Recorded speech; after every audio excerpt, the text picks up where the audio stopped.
मला आयुष्यातही शिंदे साहेबावरती संशय येत नव्हता, आयुष्यात इतकं मानतो त्या माणसाला मी.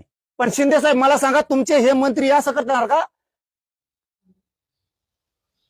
मी उदय सामंत साहेबांना सुद्धा सांगितलं होतं बरं का त्या टायमाला, की तुम्ही घात करता हॉस्पिटललाच मुंबईत.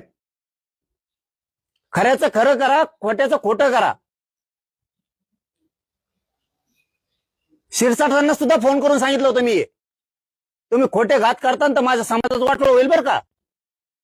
आणि विलास घुंबरेला सुद्धा सांगितलं होतं मी हॉस्पिटललाच, हेच विषय तुम्ही वाटोळं करता ना मराठ्यांचं तुमच्या राजकीय स्वार्थासाठी.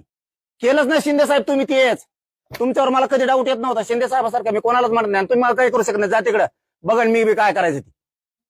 सत्यात गेलात म्हणजे का तुम्ही माज उतरणार का आमच्याकडं?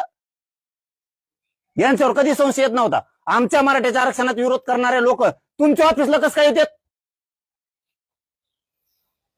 कस काय येतात? तुमच्या प्रवक्त्या संघ, तुमच्या मराठा समन्वयका संघ कस काय? बाळासाहेब भवनला हमेशा कस काय संशय येऊ नये? मतदान मराठ्यांनी करायचं, शिंदे मराठ्याचा आहे म्हणून, अजितदादा मराठ्याचा आहे म्हणून. लोकांनी पक्ष बघायचा, आपले मराठ्यांचे अजितदादा, आपल्या मराठ्यांचे शिंदे साहेब, मतदान करायचं. आणि तुमचा प्रवक्ता मराठा सेवक मराठ्यांच्या विरोधात आंदोलन करणारे तुमच्या ऑफिसला कसं काय भेटायचं हमेशाच? म्हणजे शिंदे साहेब तुम्ही डबल गेम खेळता का आमच्या संघ? एकीकडून ओबीसीच्या संभ्रिता आमच्या उरावर सोडिता, आणि मतदान तर आमचं पाहिजे, आम्ही निवडून आणतो तुमचे आमदार मंत्री. शिंदे साहेब तुमच्यावर इतका कधीच तळतळलेला नाही मी.